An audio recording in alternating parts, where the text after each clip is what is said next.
In the year 1982, Somnium Microtechnologies introduced the Somnium DreamViewer, a revolutionary product that scans your brain while you sleep. The DreamViewer's functionality is straightforward. The user simply goes to sleep and dreams while the device records images from the dream. Upon awakening, these images are ready to be printed. After a brief introduction of the product, we are given an example of a recorded dream.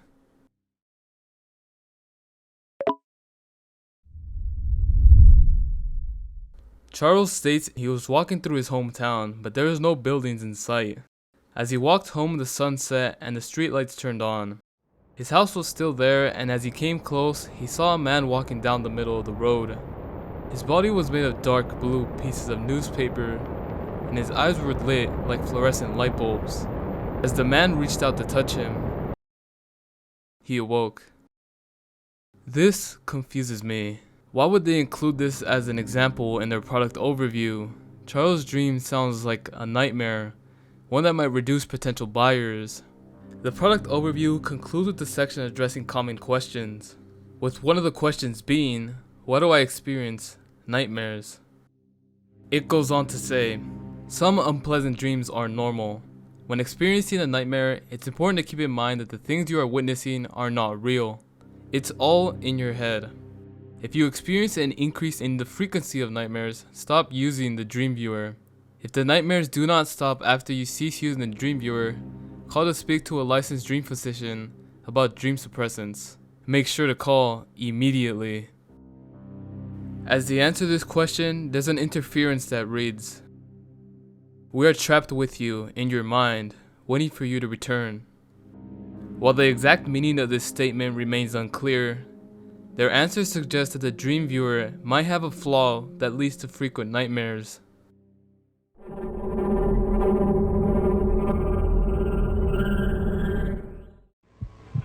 Attention.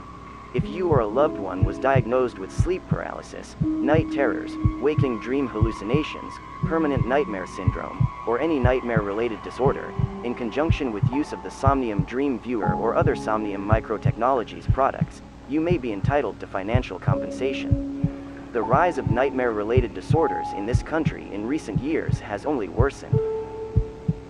Use of brain-affecting devices produced by Somnium Microtechnologies may have put you at risk of dreams resulting in fear, despair, anxiety, and panic. In rarer cases, use of these devices may also result in more serious symptoms. Don't delay. Call the number on your screen now for a free legal consultation and information packet. We know your dreams are important to you. This corruption of minds will not go unpunished. For those currently affected by these nightmares, we urge you to seek help in the form of dream suppressant medication immediately. Easy Doze. Relief from your worst nightmares.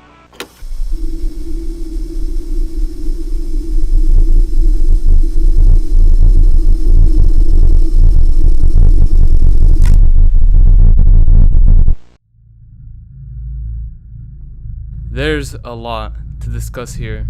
The Free Dreamers Syndicate has made a public announcement accusing Somnium Microtechnologies of manufacturing products that lead to sleep paralysis, hallucinations, and other sleep-related issues. They claim to offer medication that can suppress dreams for those who have been affected. Additionally, they provide a phone number for free legal consultation. This further complicates things. In Somnium's product overview, they also provide a number to call for users experiencing nightmares. There are now 2 places to call for help, but I wouldn't trust any of them. I'm sure I'm not alone when I say these commercials are unsettling, and I could never tell if they're being truthful. Does the Easy Dose actually help, or does it make the issue worse? The video ends with a message that seems to be directed to us.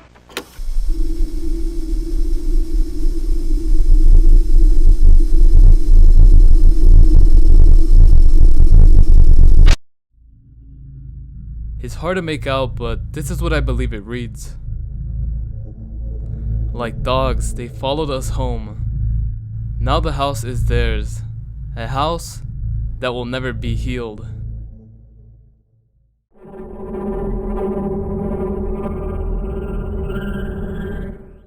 The third upload focuses on teaching people how to properly interpret their dreams. In all likelihood, you spend most of your time at home, so it's no wonder you dream about it too. Current and past domiciles are extremely common location for dreams, often with parts of them being transported into stranger locals. Although the geometry may change, your home is always your home. Dreams of flight are a longtime favorite of many dreamers. If you experience them, pay attention to how you are flying and how much control you have over your motion. This is often linked to your personal confidence in achieving your goals, but above all, have fun. Often, we think about problems from our 9 to 5 as we slip into our dreams. These problems can cross or manifest in different ways. Just remember, in a dream, you can always quit. Feelings of guilt or doubt may lead you to the labyrinth. See the others trapped with you, marching towards the infinite center, running from their past toward the uncertain future. The labyrinth traps us all. You've been here before, and you'll be here again.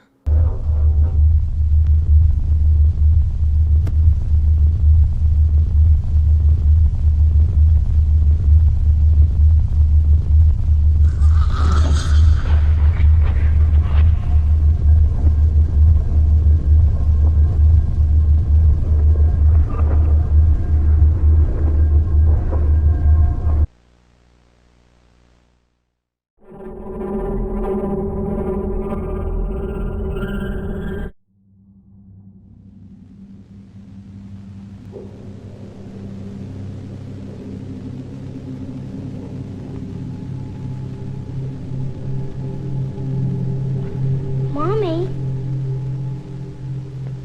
Mommy. Good morning, baby.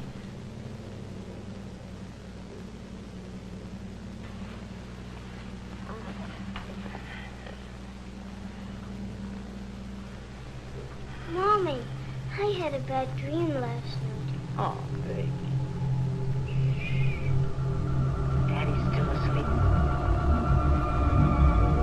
You better be quiet.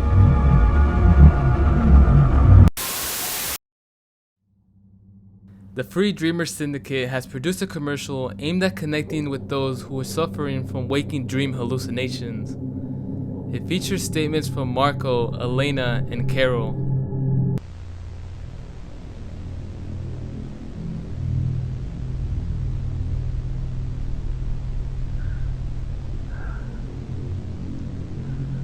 When I drive to work, it follows me. When I look up at it, I can feel its claws sink into my chest and devour me. I try not to look at it anymore, but I know it's there. I can hear its wings beating even over the engine of my car. I can feel it staring at me through my apartment walls.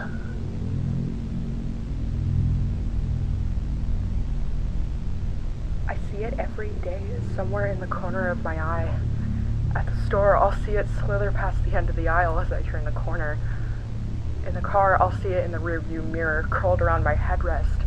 At home, I'll hear its scaly belly dragging along my roof just feet above my bed.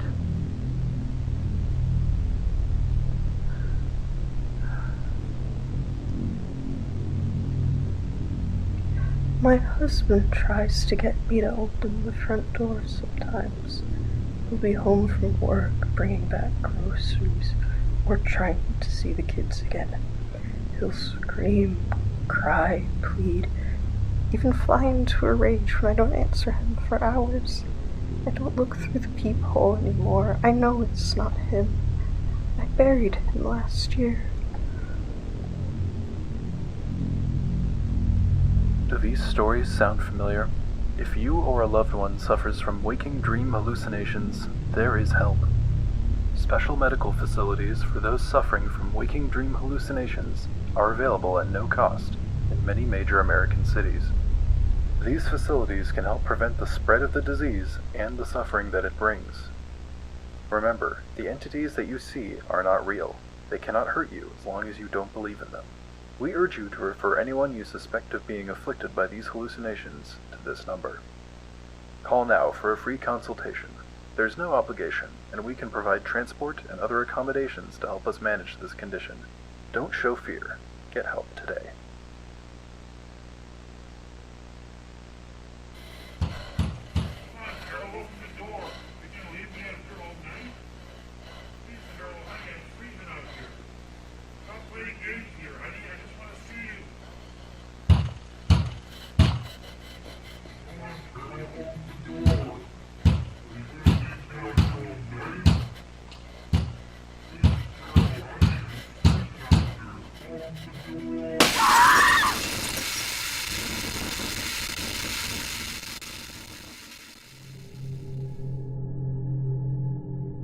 In this clip, it appears that Carol is the one holding the camera and is no longer with us. During her statement, she mentioned her husband would knock on her front door at night, despite having buried him a year prior. But if this was a hallucination, could she have actually died from this? Let's revisit this part. Remember, the entities that you see are not real. They cannot hurt you as long as you don't believe in them. The entities are not real.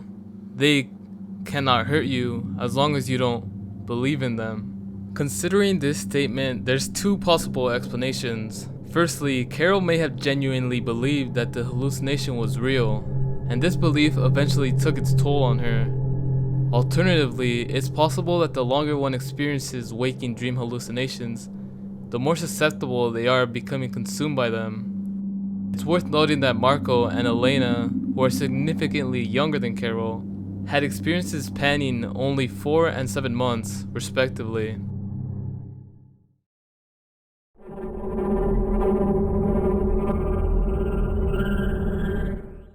The following is a classified audio recording from the Federal Bureau of Metaphysical Intelligence.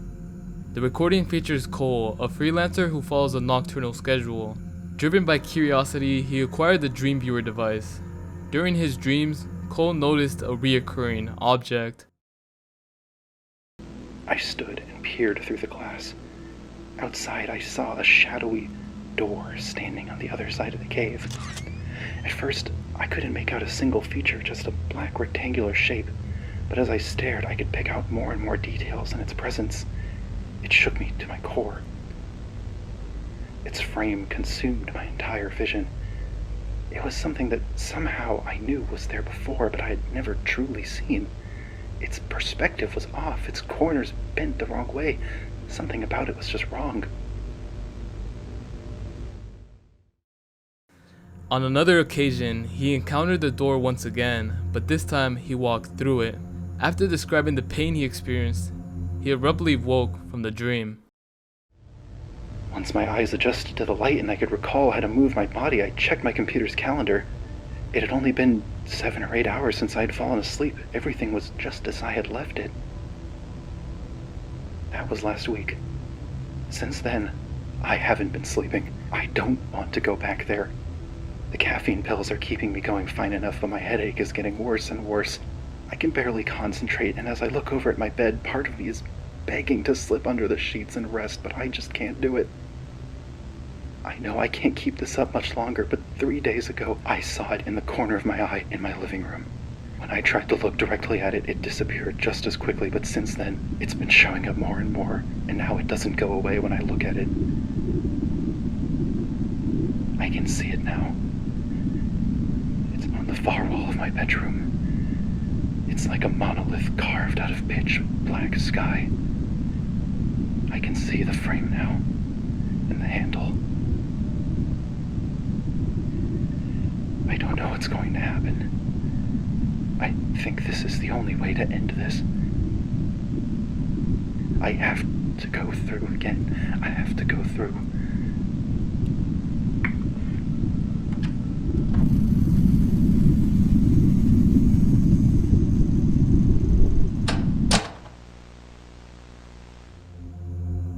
Cole's disappearance draws a connection to the notion that if someone believes their visions are real, they become vulnerable to their haunting presence.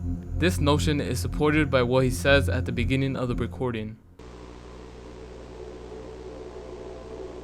I'm writing this down because there are only 2 options left as I see it.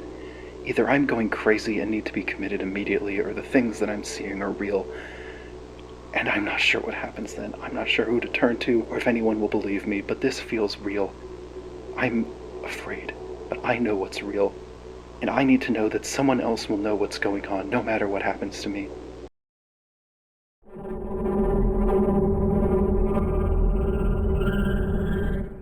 This is a short clip of someone walking through a maze, which contains a cryptic message at the end.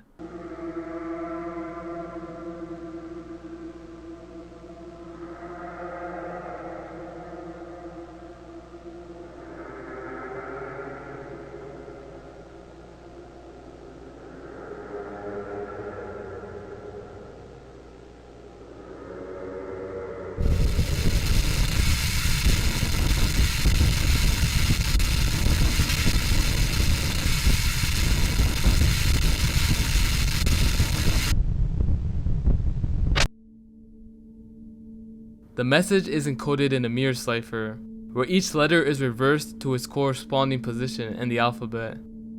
Decoding the message reveals the list of 4 names, all of whom we'll learn about shortly.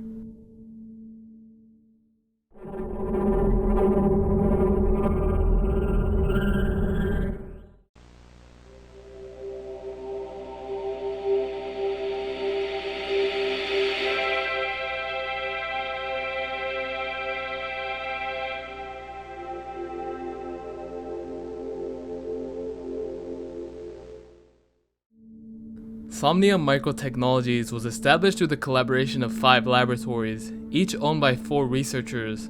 However, there seems to be an error, as there's 5 individuals in the graphic and mentioned in the name. This is not addressed, and the orientation video continues. At Somnium, we put our employees first. That means things like health insurance, retirement plans, paid time off, and daily psychological evaluations are part of your standard employee benefits package. Above all else, Somnium embraces a culture of safety. We care about your well-being and want to make sure that your workplace is a welcoming and safe one. That's why, no matter your job description, whenever you're at the Somnium Research Campus, we ask that you always follow the 4 principles of safety. Always keep the lights on. The research campus closes at 9 p.m. That means all employees must be out of the building by 9:30. No exceptions. If you need to stay behind for any reason, you must alert your supervisor and FSO. Stay with a buddy. Don't wander around the office alone. If you need to access something in an unoccupied part of the office, bring a coworker along. If you're asked to accompany a coworker, make it a priority. Safety is number 1. Report everything to your FSO. If you see anything strange, immediately contact your floor safety officer. No matter how benign it seems, your FSO will let you know whether evacuation is necessary.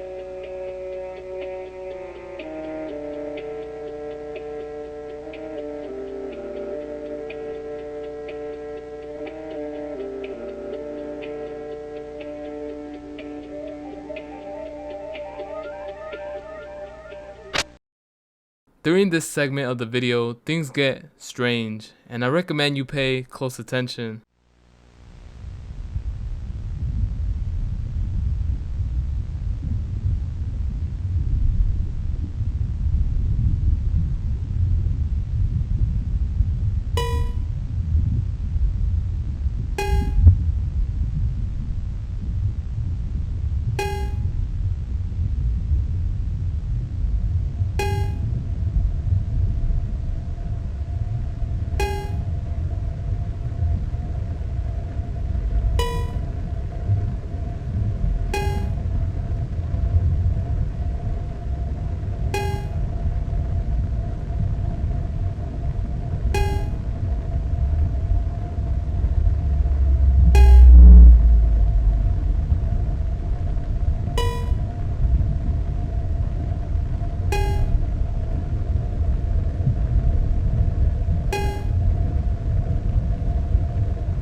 Beth and Arnold are watching the video together and communicating through a chatbot. The video focuses on a prison called NEZNAVCA. In 1876, architect Jean-Pierre Albouset was commissioned to design the prison near the city of New Falbet. Albouset personally visited the site to survey the land and establish a connection with it. It is said that Albouset had a dream depicting spiraling corridors and interwoven rooms made of iron and stone. Inspired by the dream, he began construction on the prison, which was completed in 1884. The prison was designed to house 999 prisoners in max security cells. The guards at NEZNAVCA had the following to say: "It was a place outside of life. Nowhere in that place was there a mirror to see your reflection, to remind you of your own humanity. Nor did the lights seem to cast any shadows. You were like a ghost in there. I would finish my shift and go home, unable to remember what I had done. I did not want to remember." Within the prison, it felt crushing, like a weight of iron pressing on your body. I often forgot if I was guard or prisoner. My perception became as spiraling and warped as those wretched corridors. The prison was the same size as the world, or rather, it was the world. Our schedules would shift and change, much like time itself being rearranged. The stone walls of that place should have stood for order and pattern, but they became symbols of chaos. It was like being in a dream. All men were lost in that place. Albouset never commented on the design and lived a solitary life in a small house in Chicago. He passed away, and on the same day, NEZNAVCA would engulf in a mysterious fire, claiming the lives of every prisoner and staff member inside. Later analysis of the documents related to the prison would reveal a lack of a kitchen, amongst several other noticeable absent pieces of infrastructure. The site would later be removed from historical records and redeveloped. The film concludes at this point, and we observe a chat conversation between Beth and Arnold.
We have now reached what I believe to be the most important upload of the series, a video by Arnold D. Enigma titled Real Conspiracies Episode 4, The Death of Leonard Lang, a video exposing the FBMI and their relationship with Somnium Microtechnologies.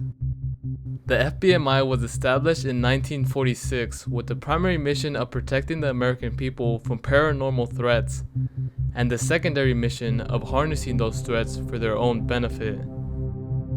The directors of the FBMI include William Reich, Jacob Cassell, Martin Webb, Flynn Fisher, Samuel Mann, and Leonard Lang. Since the 1960s, the FBMI has shown an interest in dream research. In 1975, they entered into a contract with 4 researchers who were pioneers in the field.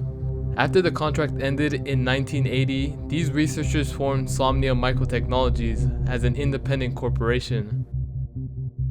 Sources within Somnium revealed that they had no desire to continue working for the government.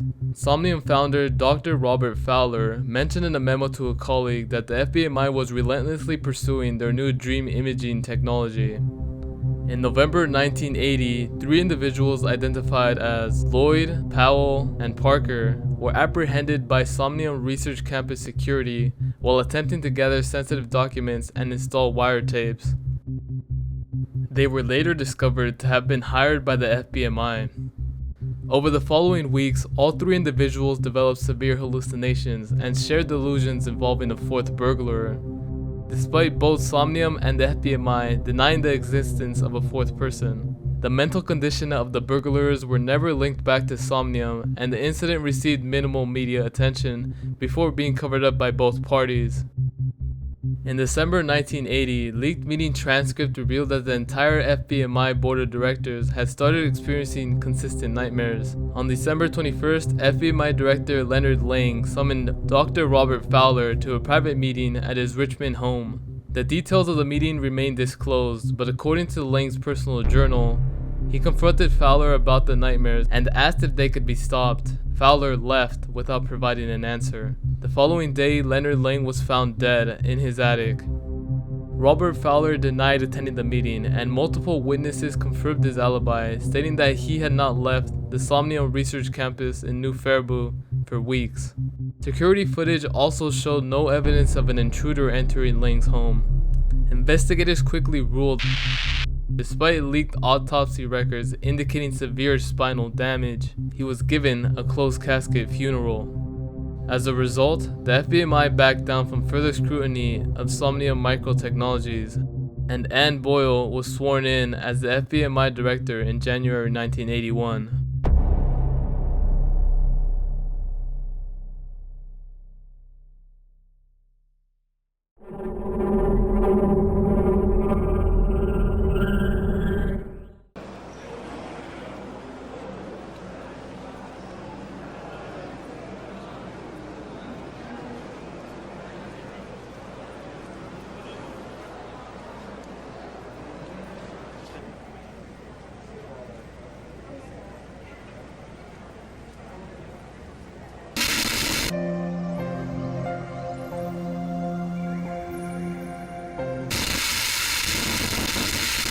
Significant activity is observed throughout neural structures during dreams. Visual imagery is generated through the same mechanisms that form images in waking perception. Our research has mapped these pathways through various techniques, including waking perception comparison, neural impulse backscatter mapping, and the Lopez-Wagner optical inventory. These breakthroughs are undoubtedly quite significant and form the backbone of our dream imaging technique. But this is barely scratching the surface of what we hope to achieve. Our currently available technology, EEG monitoring, magnetic resonance imaging, is too slow and imprecise to accurately measure the neural signals that we need to access. Our medical technology research team, Mrs. Ingram and her husband, are making tremendous strides in neural imaging that let us view with great accuracy and non-invasively not only cerebral blood flow, but neural voltage across many areas of the brain. This technology is behind the newest iteration of our scanning hardware. Merely viewing dreams is all well and good. What we're trying to achieve is real, actual understanding of where dreams come from. That is our next step. The unconscious leads through dreams to perception, which leads to the conscious. We plan to follow this river upstream, into dreams, into memories, into whatever mysteries await us there.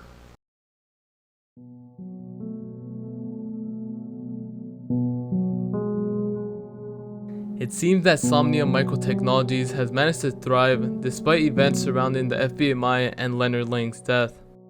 This is a series that is still developing and I really enjoyed looking into. More of the story will be released sometime this year. If you made it this far, I recommend subscribing to the channel and let me know your thoughts in the comments. Hope you enjoyed it, and I'll see you in the next one.